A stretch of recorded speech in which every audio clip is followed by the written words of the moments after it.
sa ating lahat. Ay, parang wala akong kausap pa. Good morning! Amen. Bago po tayo magsimula, nangyayaan ko po ang lahat na sandaling manahimik, tumahimik at tayo'y dumulog sa ating Panginoon. Meron po akong tanong sa inyo, ano pong ina-expect nyo today?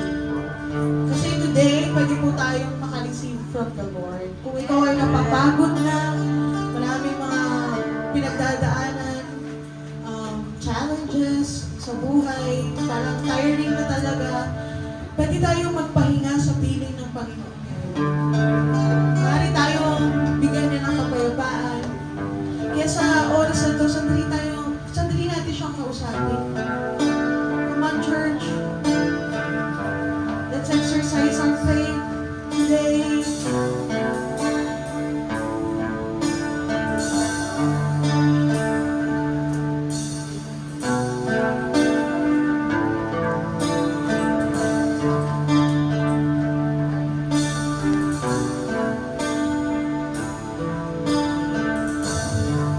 Yes, Lord. Yes, Lord. Our Abba Father in heaven, O God. Lord, naririnig mo ang aming mga panalangin sa oras na to. Alam mo ang laman ng aming mga puso. Alam mo kung ano yung mga pinagdadaanan po namin araw-araw. Marahil sa aming kalagitnaan, Lord, sa mga nanonood ngayon, meron po dumadaan sa depression or anxiety. Lord, I just pray na extend mo your loving hands sa kanila. Yakapin mo kami ng iyong presensya, Panginoon. Nais namin, Panginoon, na bigyan mo kami ng kapayapaan, O Diyos. Marahil, Panginoon, meron sa mga kapatiran na may karamdaman ngayon. Lord, dinadalangin po namin with faith, Lord God, ang kagalingan na igawad mo sa kanila, Panginoon. Marahil meron sa aming Panginoon na dumaraan sa kagipitan, sa pananalapi, Panginoon. Lord, I just pray na extend mo, Panginoon, ang iyong loving hands sa bahay namin, sa buhay namin. And Lord, ikaw ang aming Jehovah Jireh. You will provide. Surely, you will provide, O God. At marahil, Panginoon, sa aming kalagitnaan na kanilang tahanan ay may kaguluhan.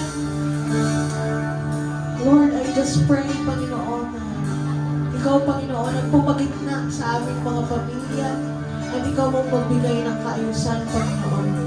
Lord, right now, at this very moment, Lord God, I pray for this congregation, O God.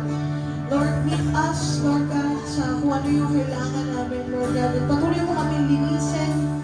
Fill our hearts, O God. Fill our hearts. Fill us. Meet us, O God, this morning. Maraming pong salamat, O Diyos. Maging sa mga salitang mahayag ngayon, ikaw po ang malitaas.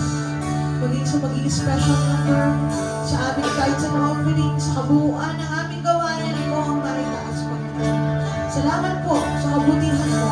Sa pangalan ni Jesus. Amen and amen. Amen po lahat na tayo po ngayon. Psalms 95:6-7, it says here, "O come, let us worship and bow down. Let us kneel before the Lord, our Maker. For He is our God, and we are the people of His pasture, and the sheep of His hands." In Hebrews 4:16, it says here, "Let us therefore come boldly to the throne of grace, that we may obtain mercy and find grace to help in time of need." Hallelujah! Our God is the God of breakthrough. Pwede tayo lumapit sa Kanya ngayon. Come on! Hallelujah!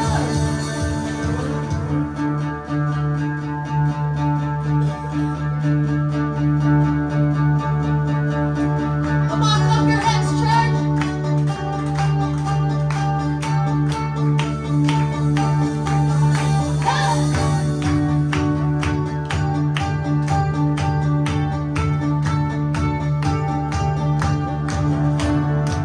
When the giants come my way, He is powerful to save. In the the trials and the pain, His promises remain. I will not be defeated. Walang talunan sa lugaring ito, amen? I will not be defeated. I lift up my head and shout His name. Open up the gates and let Him in. I lift up my head and shout His name. Open up the gates and let Him in.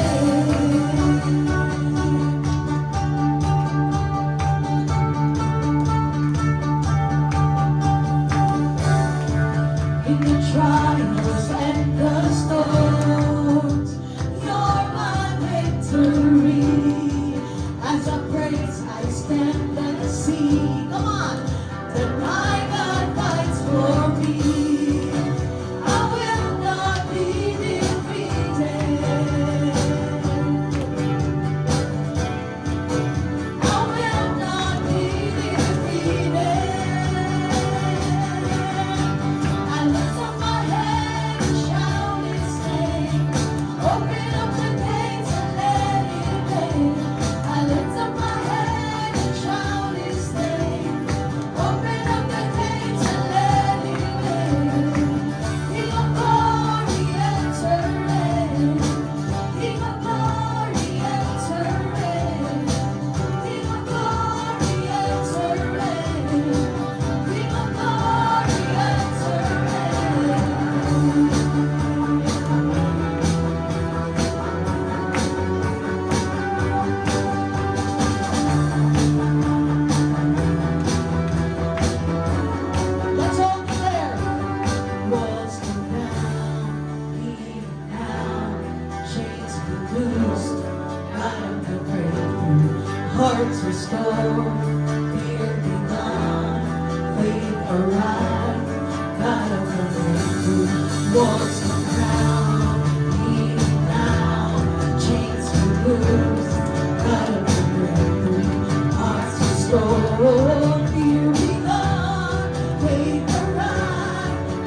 God is good.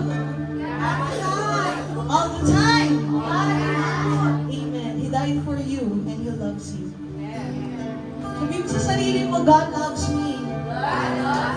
Yes, God loves you kahit na marami tayong imperfections. But God is our perfect God, our perfect Father.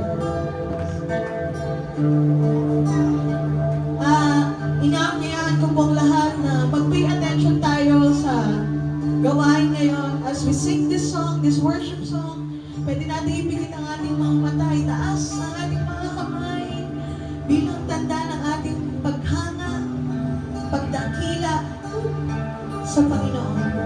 Hallelujah. Ang krus ng Kalbaryo, ang siyang alaala ng pag-ibig mo. Lahat ay iyong pasal, pagdaramdam kabiguan. Ikaw ay nagwagi, ako'y malaya na sa'yo. Ang papuri, di na ikaw matagal, sambahin walang hanggan. Lift up your hands. Dakila ang pag-ibig mo, Jesus. Dakila ang pag-ibig mo, Jesus. Dalangin ko, mapalapit sa'yo. Nais ko ang presensya mo.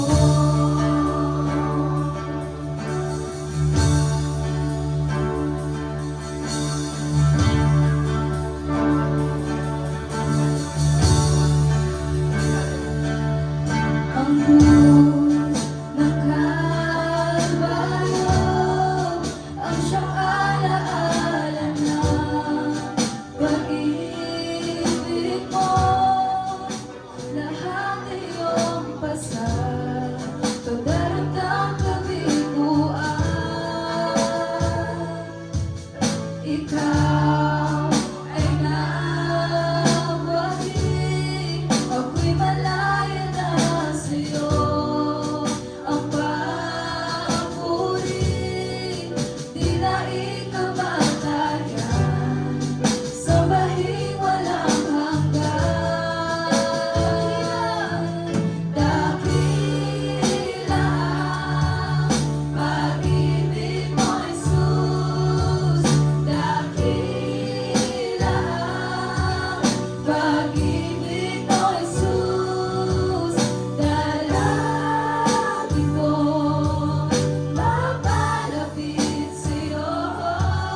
speak the name of Jesus, the name that is above every name. You are worthy, God. You are worthy, God. Oh, we believe, oh God. We will declare this song with faith, oh God.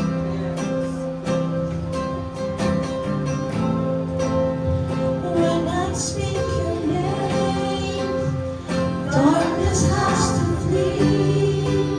When I speak your name, I have authority. When I speak your name, mountains have to move. When I speak your name, chains are breaking loose. Oh.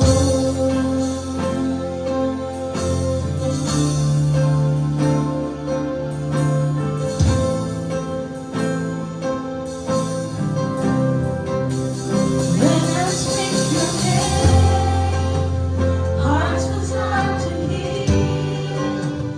When I speak your name, storms are being still. When I speak your name, demons have to flee. When I speak your name, I have victory. There's no other name by which I am saved. There's no other name but Jesus, Jesus. There's no other name. You're the truth and the way. There's no higher name but Jesus, Jesus. And when I speak your name, darkness has to flee.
In you I find peace. Jesus, Jesus, you're the mercy I need when my heart feels weak. In you I find peace. Jesus, Jesus. Oh, your name, Jesus. Oh, I love your name. I love you, Lord. I love you, Lord. There is power in your name. There is healing in your name. There is freedom in your name. There's deliverance. There's deliverance. There is breakthrough in your name. Power in your name, God. Provision in your name. No other name. No other name. Hallelujah. Jesus. Jesus. Jesus. Come on, open your mouth. Jesus. Jesus. Jesus.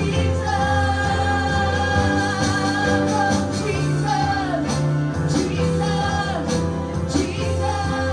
There's only one name. Jesus. Jesus.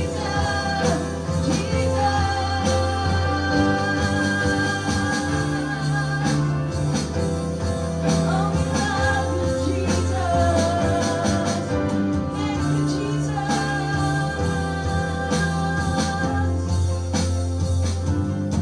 Oh, we love you, Jesus.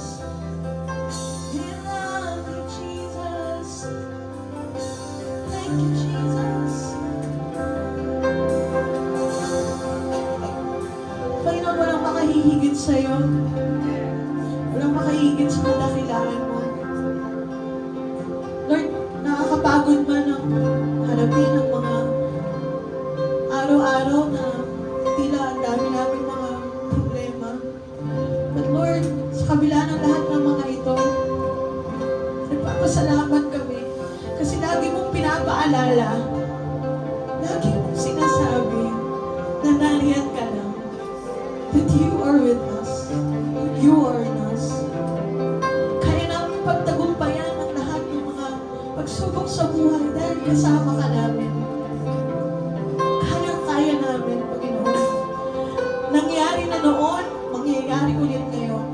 Kung meron kami magandang testimony noon, it will happen again. It will always happen because you are with us, O God. Thank you, Lord, for healing us. Thank you, Lord. Thank you, Lord. Thank you, Lord. Thank you, Lord. Thank you, Lord. Thank you, Jesus. You are worthy. You are worthy. You are worthy. You are worthy, O God. Thank you, Jesus. Lord, lahat ng ito ay binibigay at pinabalik namin sa iyo sa pangalan ni Jesus. Amen and amen. Bawat na lang tayo lahat. Amen. Dako na po tayo sa ating po tithes and offering. Sabi po sa ikalawang Korinto, Kapitulo 9, talatang 6 hanggang 8. Sabi po dito, ito ang ibig kong sabihin, ang nagtatanim ng kakaunti ay aani ng kakaunti. At ang nagtatanim ng marami ay aani ng marami. Ang bawat isa ay dapat magbigay ayon sa kanyang pasya, maluwag sa loob at hindi napipilitan lamang. Sapagkat iniibig ng Diyos ang nagbibigay ng may kagalakan. Napakabuti po ng Panginoon, no? Kasi, biruin niyo po, ang sinasabi niya po dito is, hindi niya po tayo nire-require ng kung anong amount yung kailangan po natin ibigay sa ating pong pagbibigay sa Panginoon. Kundi ang tinitingnan po niya is yung puso natin na meron po kagalakan sa pagbibigay sa Panginoon. Hindi po niya tinitingnan kung ano po yung amount, kung magkano man po yan. Basta ang tinitingnan po niya na maluwag po sa kalooban natin yung ating pong ibinibigay sa Panginoon. At yung pangako niya sa talatang 8, sabi po niya dito, magagawa ng Diyos na pasaganain kayo sa lahat ng bagay. So, ibig sabihin, hindi lang po ito sa financial, kundi sa lahat po ng mga pangangailangan po natin. Physical man po ito, di ba po? Pangangailangan man sa pag-aaral po ng mga estudyante o ano man po ibang mga pangangailangan natin. Lahat ng bagay, yun po yung pangako ng Panginoon. at higit pa sa ating pangangailangan. Nararanasan po ba natin yon? Yung pagpapala ng Panginoon, higit pa sa pangangailangan natin, upang sumagana kayo para sa mabubuting gawa. Kaya po tayo pinagpapala ng Panginoon kasi gusto rin po niya na ibalik din po natin yung pagpapalang ibinibigay natin sa Panginoon. Amen? Kaya sa ating pong pagbibigay, bigyan po na, maging bukal po ito sa ating mga puso, meron po kagalakan sa ating mga puso, upang po mas lalo tayong pagpalain ng Panginoon. Sige po, tayo po'y manalangin. Aming Diyos, aming Panginoon, maraming salamat po sa mga kaloob at handog na matatanggap po namin ngayon po, matatanggap po ninyo ngayon po umagang ito. Ikaw lamang, Panginoon, ang siyang madakila, maluwalhati, Panginoon, sa buhay po ng bawat isa sa amin. At patuloy na inaangkin po namin ang iyong pangako, Panginoon, na sa lahat ng bagay, Panginoon, kami po inyong pasasaganahin. Ikaw ang siyang madakila at maluwalhati sa lahat sa pangalan ni Jesus. Amen. Okay, magandang umaga po sa ating lahat. Isang magandang testimony siguro sa ating lahat ay yung kung paano kumikilos ang Panginoon sa buhay natin. Siguro po, kung tatanungin ko kung ilang taon na tayo sa Panginoon, maraming magsasabi sa inyo ako, 10 taon na, 2 taon na ako, 4 na taon. Pero hindi niyo po nakikita na sa mga panahon kayo'y naglilingkod sa Panginoon, nandun yung katubong na ng Panginoon sa inyong buhay. Lagi niyo nakikita na wala kayong ibang aasahan kundi si Kristo lang. Amen. Di po ba?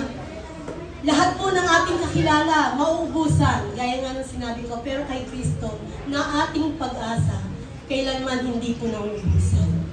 At tanging siya lamang po ang siyang magbibigay at magpupuno ng lahat ng ating kailangan. Sa pag-awit ko pong ito, nais kong inyong tingnan kung gaano kabuti ang Panginoon sa ating buhay. Kung paano niya pinakikita sa atin yung kagandahang loob sa ating mga buhay, sa araw-araw. Sana po, tuwing tayo ay gigising, sa tuwing tayo ay matatapos ang araw, lagi nating sasabihin sa Kanya, Panginoon, salamat. Dahil kahit anong tingin ko sa aking paligid, walang ibang pwedeng magbigay sa akin ng pag-asa, kundi ikaw lamang. So, tayo po ay, ako po ay magbibigay ng konting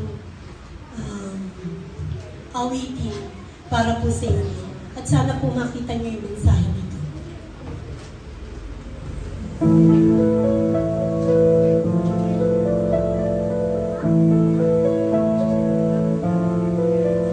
Ang buhay minsan lamang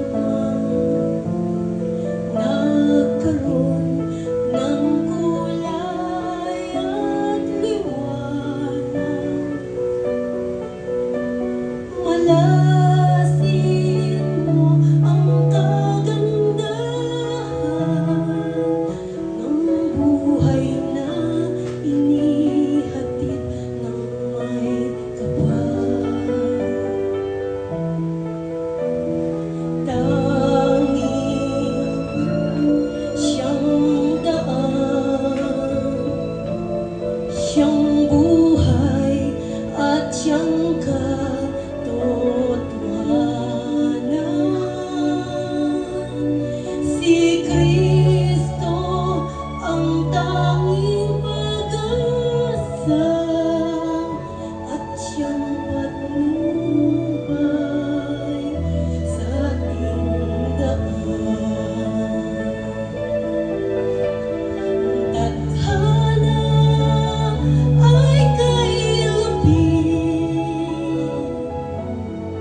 iyong patnubay sa ating daan.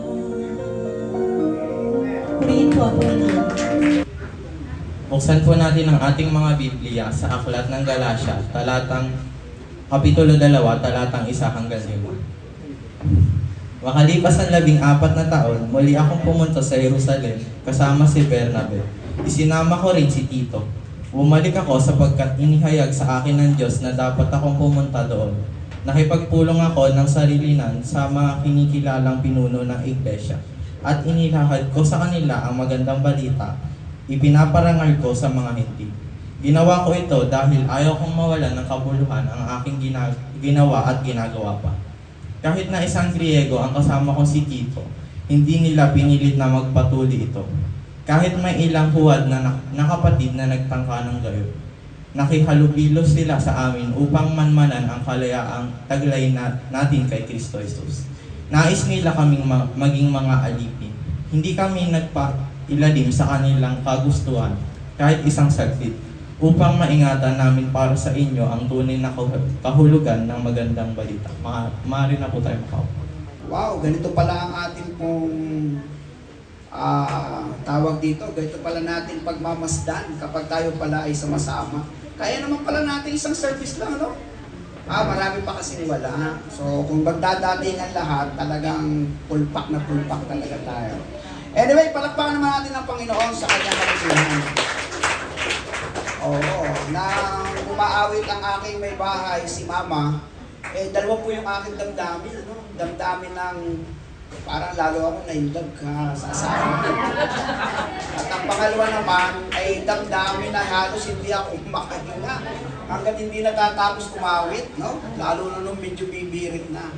Salamat sa Panginoon dahil parang nagkaroon ng banal na inggit si Ate Bel. Parang gusto rin niya kumawit. Si Ate Leonie, parang gusto rin sumubok. Lalo na si Lovely, parang gusto niya talagang kumawit. Kaya sa inyo, ang mga nasa online, ito po sample pa lang po yan. Parang pang-concert na yung dating kanina.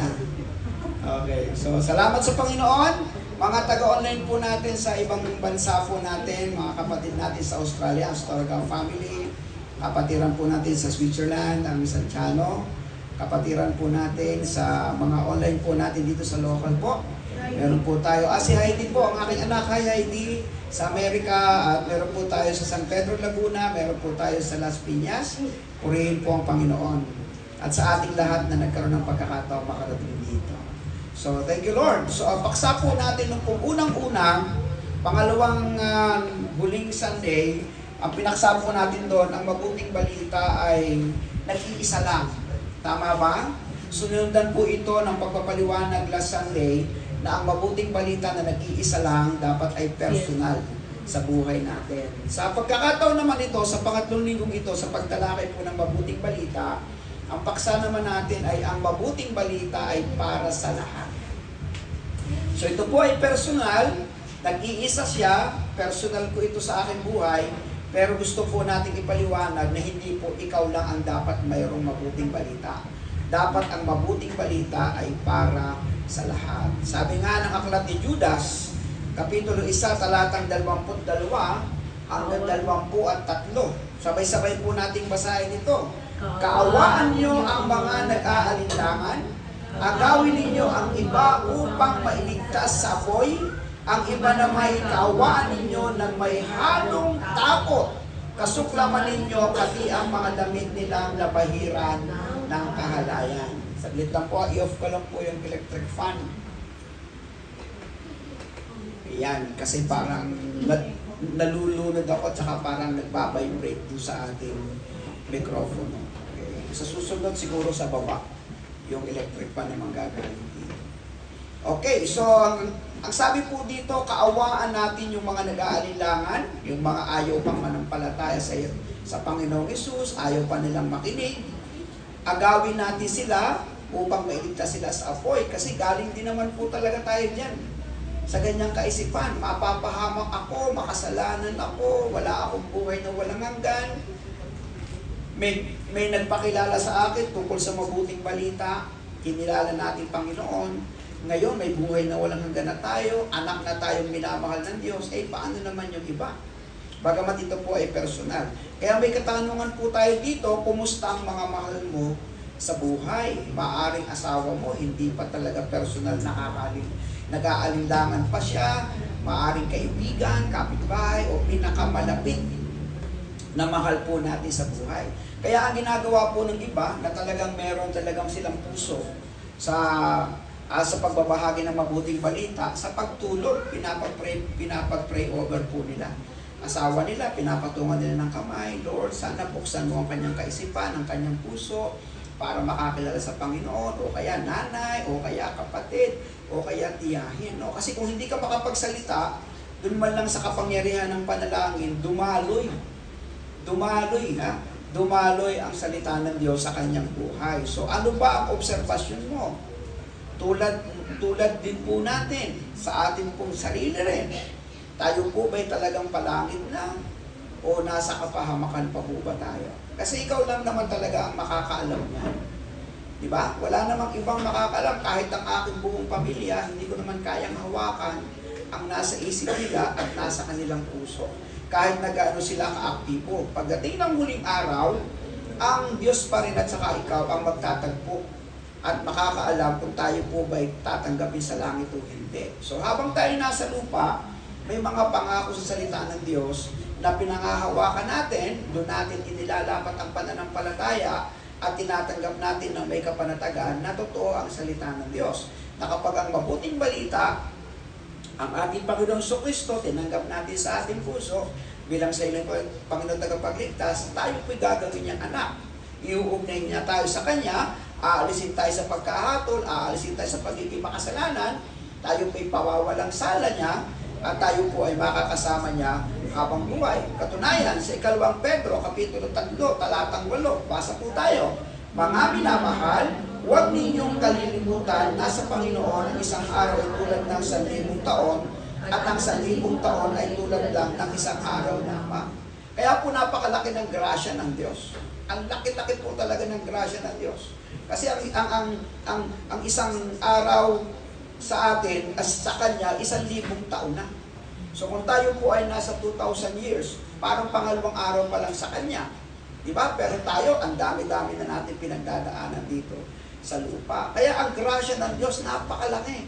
Bakit? Kasi ayaw niya may mapahamak. Gusto niya lahat tayo po ay makakilala. Kaya hanggang sa huling hininga, inaantay niya ang lahat ng tao na makakilala sa Kanya. Kaya nga sabi dito, gayon na lamang ang pag-ibig ng Diyos, wala ni isa na gusto niyang mapahamak.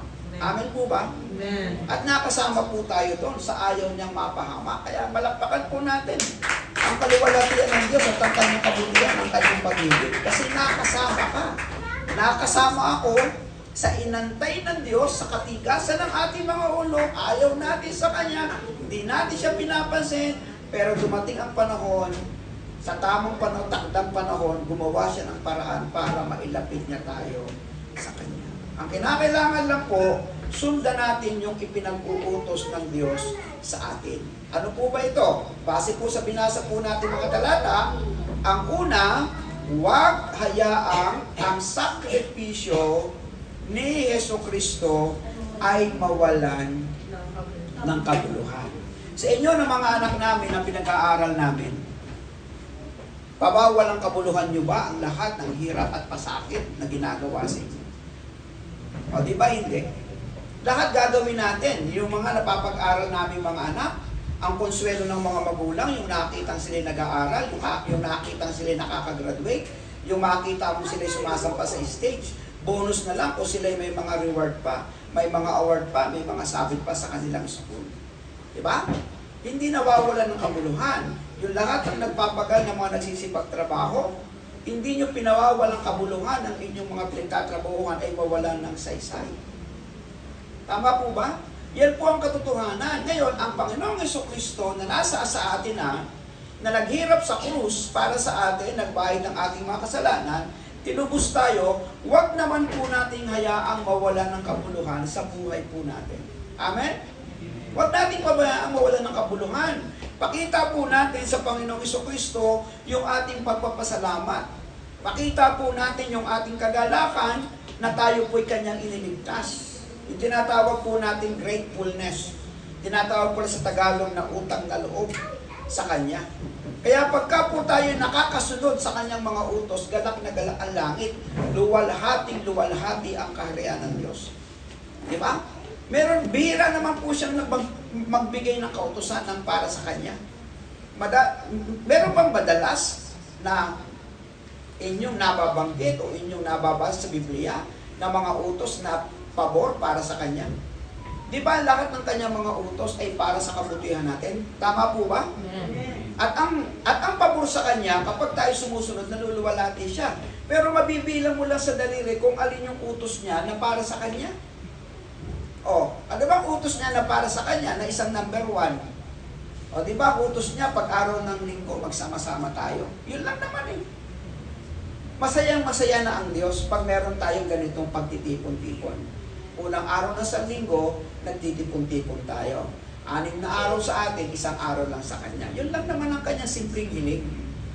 Pero nakakalungkot nga, hindi natin napagbibigyan sa ibang mga pagkakataon o sa iba't ibang mga kadahilanan. Kaya salamat na lang kahit pa paano meron tayong online.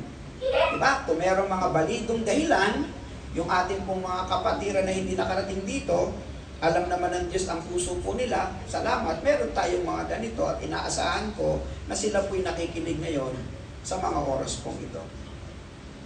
Di po ba? Ano pa ba? Sabi ng Panginoon, ang isa pang kahilingan niya, humayo tayo.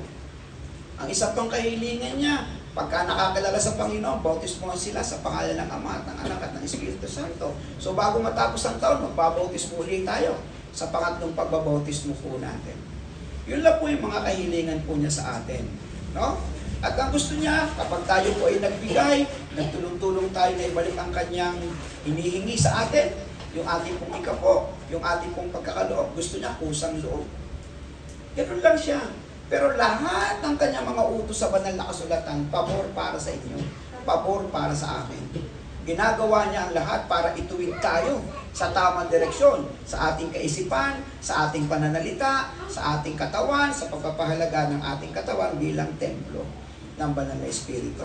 So wag hayaang ang sakripisyo ni Jesucristo ay mawalan ng kabuluhan. Basahin po natin ang sinasabi ng banal na kasulatan. Galatia 2:1-5. Makalipas ang 14 na taon, muli akong pumunta sa Jerusalem, kasama ni Bernabe, isinama ko rin si Tito. Bumalik ako sapagkat inihayag sa akin ng Diyos na dapat akong pumunta doon. Nakipagulong ako ng sarilinan sa mga kinikilalang pinuno ng iglesia at inalahad ko sa kanila ang magandang balita ang pinangangaral ko sa mga hindi. Ang ibig ko sabihin, hindi huminto si Apostol Pablo. Pagkatapos niya ma-encounter yung daang Damascus, di ba sabi ko sa inyo na sinagan siya ng maliwanag, nagsalita ang Panginoong Hesus, akong si Jesus ang iyong pinag-uusig. Pagkatapos nabulag si Apostol Pablo. Pakalipas ang ilang araw, gumaling siya sa pamamagitan ni Propeta Ananias, di ba? Hindi naman po siya huminto. Nung siya makakita, hindi naman siya nagtago. Hindi naman siya lumayo doon sa lugar na yon, na baka mamaya siya ipatayin. Hindi po siya huminto. Kasi nakita niya na ito'y napakahalaga na hindi niya pwedeng sarilinin. Kailangang makarating ito sa mga hintil. Kailangan makarating ito doon sa mga maling binigyan ko ng impormasyon na si Kristo Jesus ay mali, na si Kristo Jesus ay hindi dapat yung sambahin o dapat yung paglingkuran. Nagkamali ako eh. Sabi ni Apostol Pablo, mali-mali itong nangyari sa akin. Kaya hindi ako hindi pwedeng mawala ng kabuluhan yung sakripisyong ginawa ng Panginoong Jesucristo. Tuloy po natin. Number 3, kahit na isang Grego ang kasama kong si Tito, hindi nila pinilit na magpatuloy ito kahit may ilang buwan na kapatid na nagtangka ng gayon. Nakahilumilo sila sa amin upang manmanan ang kalagayang taglay natin kay Kristo Jesus. Nais nila kaming maging alipin. Tingnan niyo po yung 5. Hindi kami napailalim sa kanilang kagustuhan kahit isang saglit upang maingatan namin para sa inyo ang tunay na kahulugan ng mabuting balita. Meron pang praise dito, no? Dito po sa talatang 2, ginawa ko ito dahil ayaw kong mawalan ng kabuluhan ang aking ginawa at ginagawa. So ang tanong ko po sa inyo, mga anak sa pananampalataya, sasayangin pa po ba ninyo ang mabuting balitang tinanggap na natin sa Panginoon? Ilalagay pa po ba natin sa isang tabi ang Panginoong Jesucristo? Babaliwalay pa po ba natin ang kanyang pagliligtas sa atin? Kaya ito po yung mahalagang dapat nating malaman. Una, ingatan natin ang mabuting balita sa ating puso. Huwag na natin pakawalan ng Panginoong Hesus. Kagaya ng ginawa ni Apostol Pablo, kagaya ng ginawa ng mga alagad, kagaya ng ginawa ng mga kakristyanuhan sa maraming pagkakataon. Huwag na nating pakawalan ang Panginoong Jesucristo. Kasi wala naman tayong ibang pupuntahan. Wala namang ibang Panginoon, wala namang ibang Kristo na darating maliban sa nangyari, sa nag-iisang kwento ng kasaysayan ng Panginoong Jesucristo. Tama po ba? So kung papapakawalan pa natin ito, babaliwalayin pa natin, isa sa isang tabi pa natin ang Panginoong Jesucristo, sino pang mamamatay para sa atin? Sino pang magsasakripisyo para sa inyo? Wala na po. Kaya sabi dito, hindi ko pababayaang mawalan ng kabuluhan ang sakripisyo ng ating Panginoon. So hindi lang po ito iningatan, ito po yung pinagpaplanuhan kung paano ito ipapalaganap. Kaya tayo po ay dumami, hindi po ba? Nagsimula kami sa amin lang pamilya, tapos dumami tayo ng dumami, kasi wala tayong hinto sa pagsasabi tungkol kay Jesus. Amen? Hindi tayo nahihiyang magsalita sa kapitbahay, mag-anyaya tayo sa kanila, kasi ginagawa po natin ito para sa Panginoon, dahil ikinagalak ito ng ating puso. At ang pangatlo, ang ating pong karanasan ay isang mabuting balita na dapat makibahagi. Makibahagi at maibahagi. Bakit po ganon? Nag-iisa lang naman po kasi ang buhay natin. Sabi ng Hebreo 9:27, itinakda sa mga tao na minsan lamang mamatay at pagkatapos ay pagbuhay. Minsan lang po kasi ito. Hindi naman tayo 2 buhay, 3 buhay. Hindi naman tayo para yung sinasabi nilang mayroon sa pusa na siyang ang buhay. Wala po tayong ganon. Ang buhay mo, ang buhay ko ay iisa. Pag namatay ako, hindi na ako babalik. Pag namatay kayo, hindi na rin kayo babalik. Pero sa langit po, sa impyerno, parehong habang buhay. Kaya salamat na lamang, ayaw ng Diyos na tayo mapunta lang sa impyerno. Ang impyerno i-design, ginawa para doon sa hindi sumasampalataya. Ay salamat sa Diyos, sumampalataya ka, sumampalataya ako. Kaya hindi po tayo nabibilang doon. Amen? Ang pangalawa po, ang mabuting balita ay ipinagkatiwala saan? Sa may pusong ipahayag ito.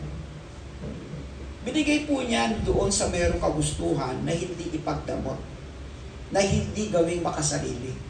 Kaya ito pong gagawin nating concert sa September 8 ng Yada Concert. Magdala po kayo ng mga hindi pa nakakilala sa Panginoon. Yung mga ticket na meron kayo, doon yung ibigay. Yakagin ninyo. Sapagkat doon idideklara natin ang mabuting balita tungkol kay Jesus.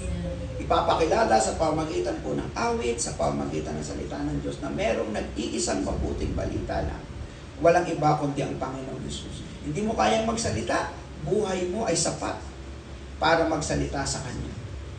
Gusto mong makarinig siya, dalhin mo siya sa mga ganitong pagtitipon. Dalhin mo pagkalingkod, kapitbahay, kakilala. Di ba? Ganyan lang po ang pamamaraan. Kasi tinaw po naman ninyo, nung nagsisimula pa lang tayo, itong ating mga kabataan ito, napaka-baby. Ang cute nila. Sobrang cute talaga. Ang babata pa, itong mga kabataan ito. Pero ngayon, din naman ninyo kung magpuporma, mga binatag dalaga na. Yung mga batang hindi nagme-makeup ngayon, nagme-makeup na, nagli-lipstick na, nag-aayos na. Yung mga binata natin, ng mga dating bata na kung makapagsuot lang ng t-shirt, paragid-ragid lang. Tingnan mo naman ang mga pormahan nila. Pagmasdan nyo naman kung gaano sila kagagawa po, di ba? Ibig sabihin, meron pong nangyayari taon-taon sa physical nating anyo. May nangyayari taon-taon sa mga pangarap natin. Pero sana, may mangyari din taon-taon pagdating sa spiritual nating kaugnayan sa Panginoon. lumalago ka sa Panginoon, lalo kang napapalapit sa Kanya, nagbabago ang buhay mo, nagiging maganda kang patotoo. Tama po ba? Malungkot po talaga ang buhay nang wala ikaw sa Panginoon. Napakalungkot po talaga yan. Kaya ang mabuting balita po ay ipinagkatiwala doon sa may pusong ipahayag ito.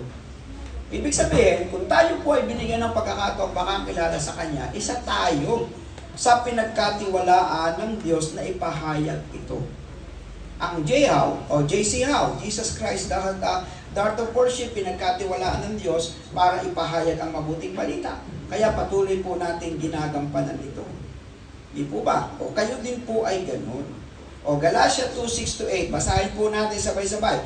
Ngunit walang idinagdag sa akin ang mga kinikilalang pinuno. Hindi mahalaga sa akin kung sino man sila, sapagkat walang itinatangi ang Diyos. Sa halip, kinilala nila na ipinagkatiwala sa akin ang pangangaral ng magandang balita sa mga hintil, kung paano ipinagkatiwala naman kay Pedro ang pangangaral ng magandang balita sa mga Hudyo. Ang Diyos na nagbigay ng kapangyarihan kay Pedro na mangaral sa mga Hudyo ay siya ring nagbigay sa akin ng kapangyarihang mangaral sa mga Hintil. Kaawa-awa naman ang mga nasa bundok kung walang tatawagin ng Diyos para pumunta sa bundok at magdala ng mabuting balita. Pero meron eh. Meron talagang namumundok para makaabot lang sila sa mabuting balita. Kamakailan lang po, galing kami ng Montalban, Rizal. Nakausap namin ng isang grupo ng mananampalataya na kung saan ay nagpatotoo, sila po ay umaakyat talaga sa bundok para abutin ang komunidad ng mga indigenous people. No? Inaabot po nila yon. Dala-dala nila ang lahat ng mga pangangailangan para lang maabot sila at may pakilala ang Panginoong Jesucristo. Di po ba? Tayo po ay nasa patag. Walang kahirap-hirap. Meron tayong mga transportasyon na pwede po nating sakyan. Hindi tayo naglalakad ng napakalayo. Hindi tayo lumalakad ng kilometro. Pero napakadami po talagang gumagawa ng kanilang pagkatawag dahil nakita nila hindi tayo pwedeng tayo lang. Kailangan makaabot sa kanila ang mabuting balita. Kaya yung mga video clips na pinapakita nila sa amin, kahit rumaragasa ang tubig sa ilog, nagkakapit-kapit kamay sila, ay paabot lang ang mabuting balita. So, nung panahon na yon, nagkasundo sila. Apostol Pablo sa mga hintil ka. Ibig sabihin, sa lahat ng mga hindi Hudyo. Ikaw naman, Pedro, sa mga Hudyo ka. Sa mga Israelita. Nagkasundo sila. Pero tinan nyo naman ang sabi ng Biblia, yung Diyos na dala-dala ni Apostol Pablo na ipapangaral sa hintil, ay siya ding Diyos na dala-dala ni Pedro na ipapangaral sa mga Hudyo. O, di ba? Pareho lang po tayo. Dito, Ibos. Meron tayo taga Salawag. Meron taga Las Piñas. Meron taga San Pedro Laguna. Meron tayo sa Australia. Meron tayo sa New Zealand. Meron tayo sa Amerika. O, kung saan pang lugar, meron tayo. Yung Diyos nila doon, Diyos din natin. Tama ba? Wala namang pagkakaiba eh. Dahil iisang mabuting balita ang tananggap natin. So ipalaganap mo yan sa lugar mo, ipapalaganap namin dito sa lugar namin, ipalaganap niya sa inyong mga lugar, kahit masikip itong lugar natin, imbitahan nyo, dalhin nyo dito, papasahin nyo kung kinakailangan, may ipakilala lang natin ang mabuting balita. O, kaya nasabi dito, sa mga Hudyo, ipinangaral ang mabuting balita sa Israel, sa mga hintil, ito po yung ating panahon, pinangaral ang mabuting balita, at siyempre, pangangaral sa buong daigdig. Matthew 28:19-20, ito po ang dakilang utos, basahin po natin. Kaya humayo kayo, gawin ninyong alagad ko ang mga tao sa lahat ng mga bansa, bautismuhan ninyo sila sa pangalan ng Ama, at ng Anak, at ng Espiritu Santo. Turuan niyo silang sumunod sa lahat ng inutos ko sa inyo. Tandaan ninyo, ako'y laging kasama niyo hanggang sa katapusan ng panahon. Ito po yung mandato ng Diyos sa atin. Kaya hindi po tayo pwedeng magpa-tamlay-tamlay o kangay parang baliwalain po natin. Kasi ito ang kanyang mandato. Hayo kayo. Sabihin niyo tungkol sa mabuting balita sa lahat ng bansa. O pagkatapos, babautismuhan po natin sila. Kaya nangyari po ito sa inyo. At yung susunod po nating batch ng mga hindi pa po nababautismuhan, babautismuhan po natin sila. Kasi mandato po ng Diyos sa pangalan ng Ama, ng Anak, at ng Espiritu Santo. At turuan silang sumunod. O, kaya linggo-linggo, meron tayong pananambahan. Kasi yung pong utos walang katapusang pag-aaral, walang katapusang pakikinig ng salita ng Diyos na kanyang itinuro sa atin. Kaya tuloy-tuloy ang gawain paglinggo, may usapang lalaki, meron tayong Bible discipleship, may Bible discipline, may usapang babae, meron para sa mga kabataan, at meron sa mga bata. Anong itinuturo? Tuloy-tuloy na pag-aaral ng mabuting balita. Diba? O, ano po yung pangatlo? O, ang mabuting balita at iba pang gawain. Ito, gusto ko pong linawin, ang mandato po, ipangaral natin ang mabuting balita. Pero hindi naman sinasabing pabayaan nyo ang iba. Diba? Kasi napakadami po natin. Kaya tayo po ay humahakbang patungo po sa mga ibang gawain na makatutulong naman para sa atin. Halimbawa, nagkaroon po ng pandemya. O di ba? Bilang isang iglesia, nagtutulong-tulong tayo. Hindi lang puro pangaral, hindi lang puro Bible, hindi lang puro prayer. Meron din tayong humanitarian needs. Yung tinatawag nating pangangailangan bilang pangtao. Di ba? May mga kapatiran dito na ospital, nagkakasakit.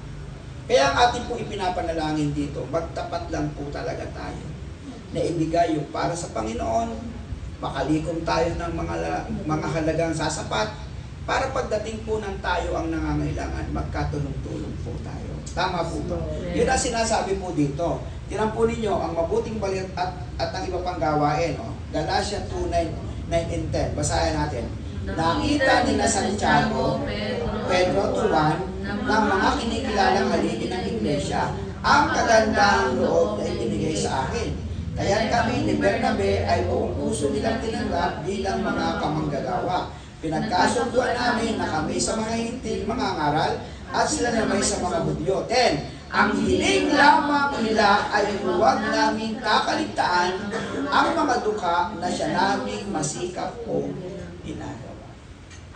Tama? Kaya meron po tayo pagtulong. At natutuwa naman tayo, itong ating mga kabatiran sa Blessed Family. Inilagay ng Diyos sa puso nila yung pagmamahal sa Diyos. Hindi sa kung anuman ang kanilang matatanggap. Kaya palakpakan natin ang Panginoon doon kasi kasama sila natin yun. Kasama natin sila. Diba? Sila po yung mga napabilang sa mga tinutulungan ng gobyerno sa anumang kaparaanan. Pero salamat sa Diyos kasi napatunayan nila sa kanilang puso na kahit wala ang mga bagay na material, huwag lang mawala ang Panginoong Hesus sa buhay nila. Magpapatuloy at magpapatuloy at magpapatuloy kami sila. O kaya kasama natin sila. 7 pamilya po yan na nanatili po sa atin pong pagsasama-sama. Okay po? Kaya salamat sa Panginoon kasi nagagampanan po ng iglesia ang ganitong mga gampanin. No? Gampanin po. O dito sa atin po binabasa, dumami na po sila. Si Apostol Pablo, nag-iisa.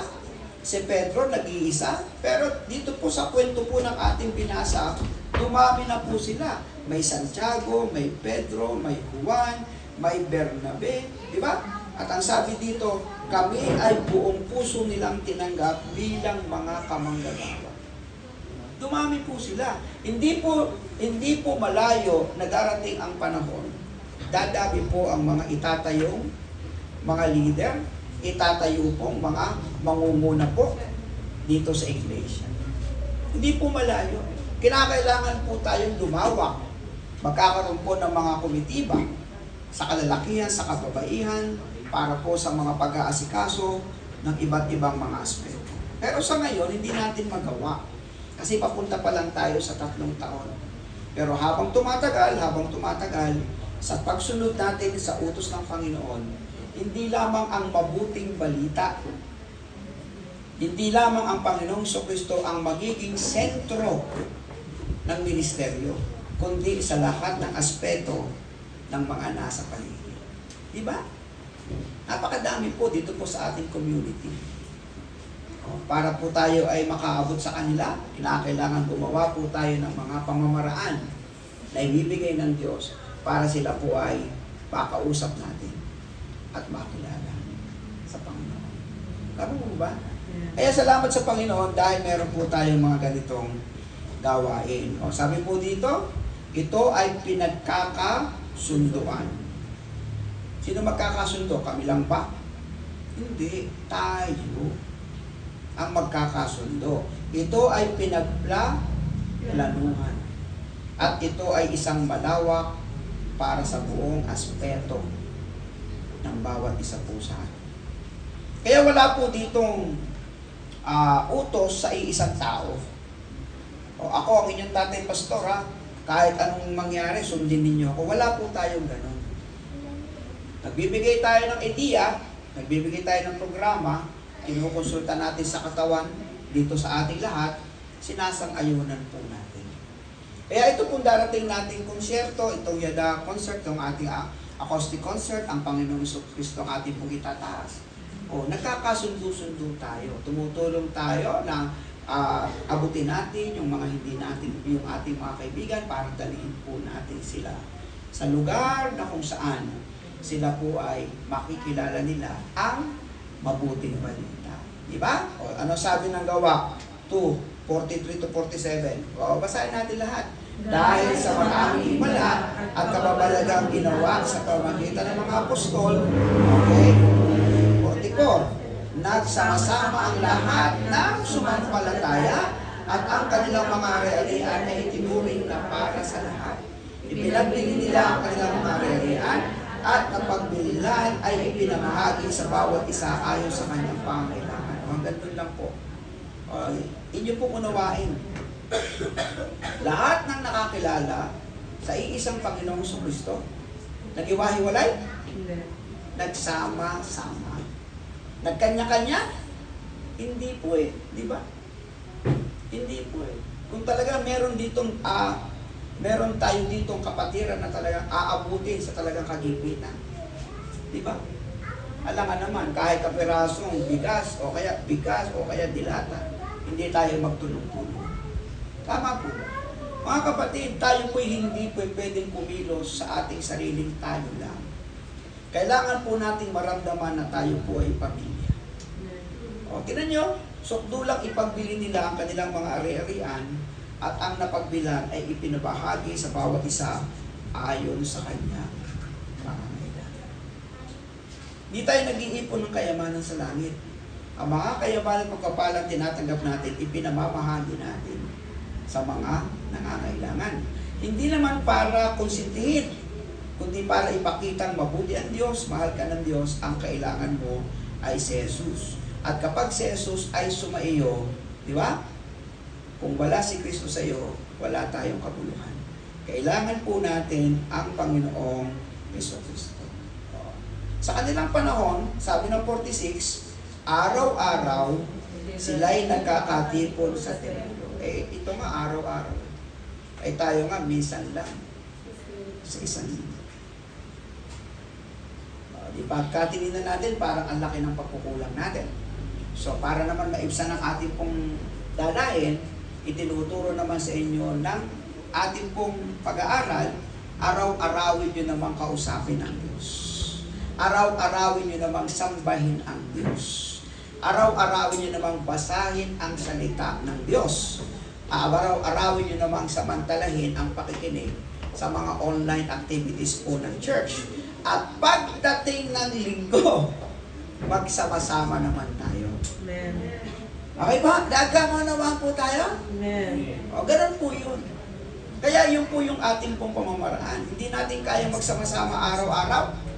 O, araw-arawin mo naman sa iyong sariling personal na makakilala ikaw ng lubusan sa Panginoon at lumago ng lumago sa Panginoon. Sabi dito, nagpipira-pira silang tinapay sa kanilang mga tahanan na masaya at may malinis na kalooban. O, 47. Nagpupuri sila sa Diyos at ninalulugdan sila ng lahat ng tao. At ang bawat araw na dinaragdag sa kanila ng Panginoon ang mga iniligtas. Kaya hindi po malayo na bawat araw may madadagdag. Amen? Merong pupunta at pupunta, merong darating at darating para natin makasama sa isang pamilya at tulad yung pinagpapala, sila'y pagpalain din. Tulad yung lumalago sa Panginoon, lalago din sila sa Panginoon. So ang malaking tanong ko po sa inyo, kaisa ka ba sa pagpapalaganap ng mabuting balita? Amen ba? O, ako bilang tatay pastor, gusto kong sabihin, kaisa po ang Jesus Christ, the Heart of Worship International Ministries sa pagpapalaganap ng mabuting balita. Bakit po gano'n? Kasi ang mabuting balita ay para sa lahat. Hindi ito sa iyo lang, hindi ito sa akin lang, ito ay para sa lahat. Okay? So tayo po tumayong lahat. Ang gusto kong awitin natin yung sa pagmamahal ng Diyos. Is that the song? Ano bang ano yun? Yung awitin na ang kanyang lyrics ay sa pagmamahal ng Diyos. Di ba may inawit na gano'n? Yun ang ating awitin. At magkakaroon tayo ng gagawin. Meron tayong gagawin. Yan. So mga taga-online ha, awit po kayo. O, awit po kayo. Sige, yan na praise team kung kaya po ninyo sabayan yung awit na yan. Sa pagmamahal ng Diyos, sino ang makahihigit? Mayroon ka bang nababati? Bugtong na anak, hindi na ipinagkait. Natawag sa mundo, nagdusa, tumanas ng libong sakit. Oh, purihin ka sa dakilang pagmamahal mo. Kahit bayan lang, hindi sapat ito upang ibalik ang dugong tititigil ng iyong anak para sa akin. Instrumental lang tayo, instrumental. Kayo na mga nakatayo, kahit po ilang saglit lang, ipanalangin nyo ang mga mahal nyo sa buhay. Ngayon na, panalangin ninyo ang inyong mga mahal sa buhay na hindi pa po, na nag-aalinlangan pa at hindi pa po tulirang nananampalataya sa mabuting balita sa Panginoong Kristo. Panalangin nyo. Sabihin nyo, Panginoon, sa tamang panahon, katagpuin niyo po ang aking magulang, kapatid, kaibigan, kakilala. Kung paano nakakilala ko sa iyo, alam ko may kanya-kanyang panahon din sila. At yun ang aming panalangin, aming Panginoon. Gawin niyo po instrumento, ang simbahan ito, ang iglesia ito, na maging tipunan ng mga mananampalataya. Come on, pray niyo po sila. Pray po ang mata, lagay sa puso ang pananalangin. Napakabuti po ng Panginoon. Praise God. Amen, Lord. Amen. Salamat po sa pagliligtas po ninyo sa aming po mga mahal sa buhay. Praise God.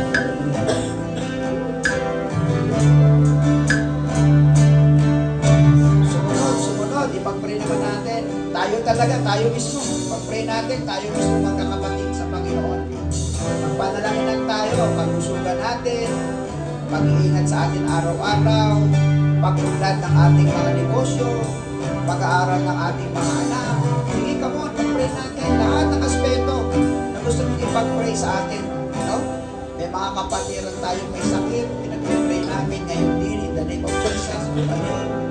Lola ng aming kapatid, hindi ka nakapagkatigan, nasa ospital, nag-alingan sa kanyang ipagkaloob, maging provision, mga pangangailangan.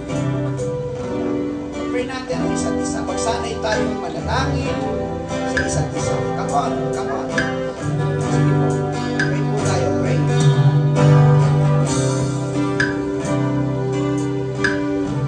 Yes, mahal tayo ng Panginoon. Sobrang mahal tayo ng Panginoon. Sobrang mahal ka ng Panginoon.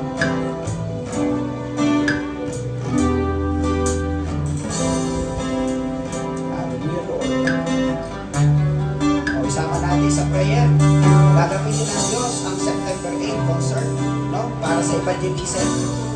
Pag-pray natin ngayon na, pag-pray natin. Linggo-linggo, ipag-pray natin ito hanggang hindi natatapos. At hindi natin nakikita ang katagumpayan ng pagkilos ng Diyos. Hindi tayo titigil sa pananalangin. Sa tagumpay na isang konsyertong gagawin para itaas ang pangalan ng Panginoong Jesucristo. Pag-pray po natin. Pag-pray po natin. Ang panahon, ang lahat na a-attend, ang lahat na magpa-practice mamaya, pag-pray po natin ang good health. Praise the Lord.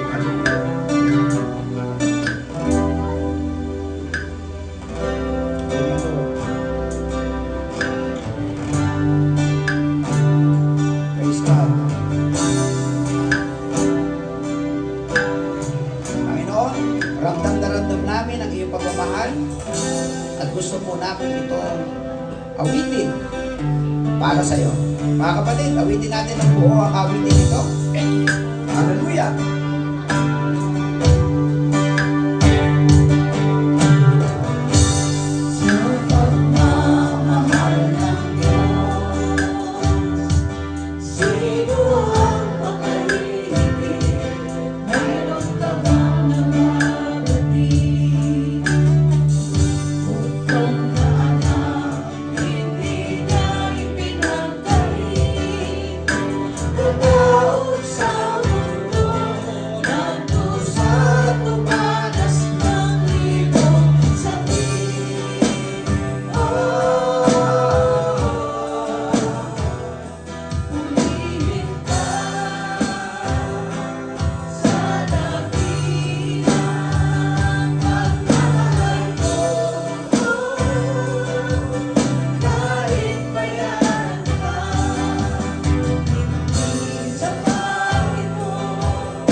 personal po namin kayong kinilala bilang aming sa inyo, Panginoong Jesucristo.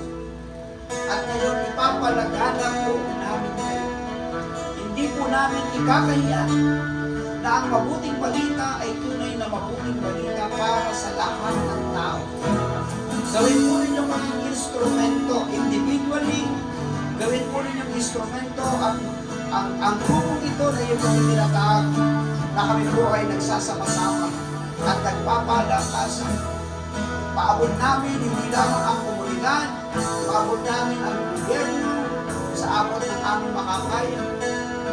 Panginoon, pasaganahin po ninyo sa pananalapi ang amin po, ang grupo po ito, Panginoon. Upang sa ganon, mas lumawak pa po ang ministry. Salamat po sa mga nag-i-sponsor. Salamat po sa mga tumutulong. Salamat po sa mga kapatiran abroad. Salamat po sa mga kapatiran na malalayo na naka-online. Bless niyo po at magpalain niyo po ang bawat isa sa amin. Sa namin ibinibigay, pinagkakatiwala ang aming kalusugan, ang aming pang-araw-araw na pamumuhay, ang iyong panunina, pag-aaral po ng aming mga anak, ang kanilang po mga pangarap. Kami na nakatira sa bansa Republika ng Pilipinas, sa namin ibinibigay ibigay ang lahat po ng anumang pagulad, ng anumang pagkapayapaan, ng pagbaba po ng anumang bilihin, pag-angat ng kabuhayan, aming Panginoon, at higit sa lahat, pagkakilala sa iyo, Panginoon, sa bansang ito, mula sa aming Panginoon, hanggang sa pinakamababang sektor